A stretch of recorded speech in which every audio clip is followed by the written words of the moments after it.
Hello. जो पहली video थी उसमें थोड़ा सा वो कट हो गया था।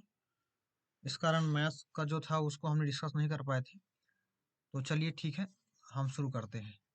तो जो इसमें फर्स्ट चैप्टर जो होने वाला है वो संबंध और फलन है, जिसमें से आपके ये जो चैप्टर है संबंध और फलन, वो एक प्रकार से देखा जाए थोड़ा सा बोरिंग टाइप का चैप्टर है। बच्चों को नहीं समझ में आती थोड़ी जल्दी। तो इसमें से 5 नंबर के क्वेश्चन आने वाले हैं, जिसमें से 3 आपके ऑब्जेक्टिव होंगे और 1 नंबर का जो क्वेश्चन होगा वो सिर्फ सॉरी, एक जो क्वेश्चन होगा 2 नंबर का होने वाला है। तो इसमें से आपको 3 और 4 नंबर के नहीं पढ़ने हैं। इसके बाद जो दूसरा होगा प्रतिलोम त्रिकोणमिति फलन है।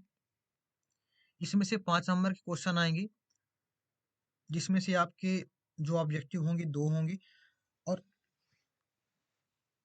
3 अंक का एक क्वेश्चन होगा। इसके बाद आव्यूह है, आव्यूह से 6 नंबर के क्वेश्चन आने वाले हैं, जिसमें से जो ऑब्जेक्टिव होगा 1 होगा, 2 अंक के एक क्वेश्चन होंगे और 3 अंक का भी एक क्वेश्चन होगा। और सारणिक जो चैप्टर है,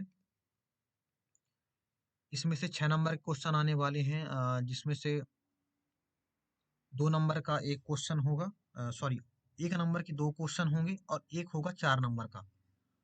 इसके बाद सांतत्य तथा अवकलनीयता चैप्टर है, जिसमें से 8 नंबर के क्वेश्चन होने, बहुत बड़ा चैप्टर आपके लिए होने वाला है। जिसमें से 1 नंबर के 2 क्वेश्चन होंगे और अ, जो एक होगा 2 नंबर का आएगा और 4 नंबर के एक क्वेश्चन होने वाला है।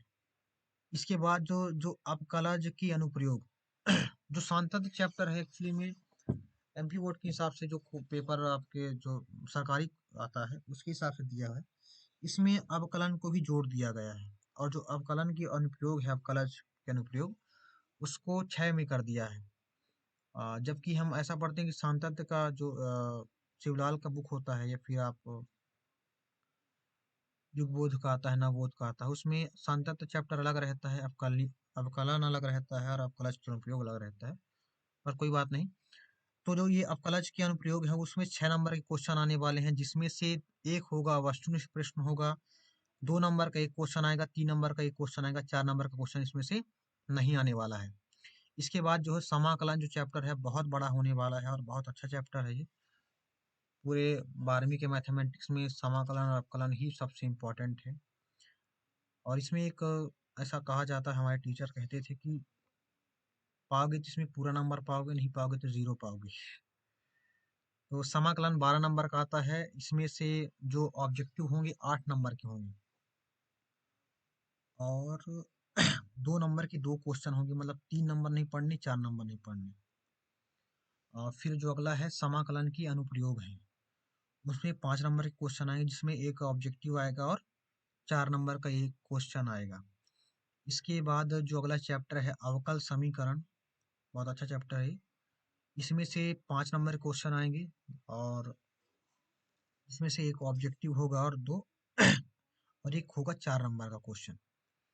इसके बाद जो बीज गणित है, इसमें से 5 नंबर के क्वेश्चन आने वाले हैं, जिसमें से 3 ऑब्जेक्टिव होंगे और 2 नंबर का एक होगा। इसके बाद जो त्रिविमीय ज्यामिति है, त्रिविमीय ज्यामिति से आपके 7 नंबर के क्वेश्चन आएंगे, जिसमें से 3 नंबर के ऑब्जेक्टिव आएंगे, 2 नंबर के 2 क्वेश्चन होंगे।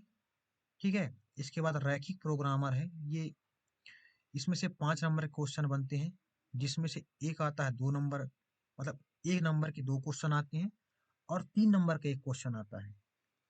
और अगला जो चैप्टर है वो प्रायिकता है। इसमें से 5 नंबर के आपके क्वेश्चन आने वाले हैं, जिसमें से 3 नंबर के जो 3 क्वेश्चन होंगे वो 1 नंबर के होंगे और 2 अंक के होंगे, 2 अंक का एक क्वेश्चन होने वाला है। तो टोटल जो क्वेश्चन होंगे वो 23 होंगे। ठीक है। 80 नंबर का आपका क्वेश्चन आने वाला है, ऑब्जेक्टिव आएंगे 32 नंबर के, 2 अंक वाले आएंगे 20 नंबर के, 3 अंक वाले आएंगे 12 नंबर के और 4 अंक वाले आएंगे 16 नंबर। इसमें 5 अंक वाले नहीं आने वाले हैं। ठीक है। तो इसमें से कुछ कम किए गए हैं, उसको देख लेते हैं कि पाठ्यक्रम से जो कम किया गया है उसमें से चैप्टर जो एक है उसमें से द्विआधारी संक्रियाएं कम कर दी गई हैं।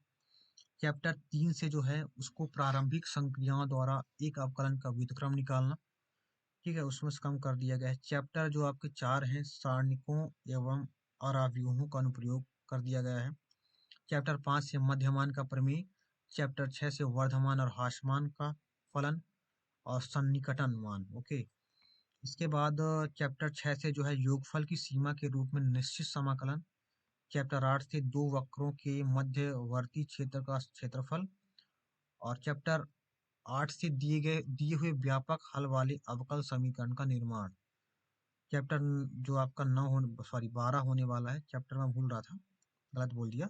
चैप्टर जो 12 है रैखिक प्रोग्रामन समस्याओं के भिन्न प्रकार, और चैप्टर जो आपके 13 होंगे जो प्रायिकता से है, बेज प्रमेय या छिद्र चर और इसके प्रायिकता का बंटन, बर्नौली परीक्षण और द्विपद बंटन। तो इसी के साथ ये चीजें खत्म होती है। जो हम अगले क्लास जब भी मैं लेके आऊंगा, उसे कल ही मैं डेली क्लास करने वाला हूँ, तो मैथ, फिजिक्स और केमिस्ट्री के लिए, और किसी दिन हिंदी इंग्लिश के लिए भी मैं डिस्कशन करूंगा कि आप उसको पढ़ना कैसे है। ठीक है, तो ये अच्छा हो सकता है। आपके पास अगर थोड़ा चीजें मैं आपको दे रहा हूँ, ज्ञान वाली बातें जो नहीं करनी चाहिए पर कर रहा हूँ, कि जो भी आपके चैप्टर्स होने वाले हैं, जितने आपके सब्जेक्ट होने वाले हैं, उन हर सब्जेक्ट के लिए, जैसे हिंदी हो गया, इंग्लिश हो गया, इनके लिए बेसिकली कम से कम डेली टू डेली आपको 20 से 25 मिनट देने होंगे। क्योंकि आप अगर 20 से 25 मिनट हिंदी इंग्लिश के डेली देते हो तो बहुत अच्छा ग्रोथ करेगा, आप अच्छा पढ़ पाओगे।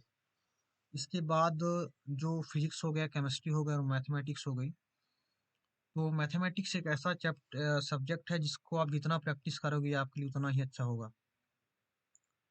तो अगर आप टीवी भी देख रहे हो तो आप गणित लगा सकते हो, या फिर कुछ और काम कर रहे हो जैसे जिसमें आपको आपके समझ लीजिए कि आपको कहीं सुनना है, किसी की बात ही सुन रहे हो, घर में एकदम अच्छा माहौल बना हुआ है बात का, तो अगर आप वहाँ भी हो तो आप मैथ लगा सकते हो, आप उनकी बात भी सुन सकते हो और गणित लगा सकते हो।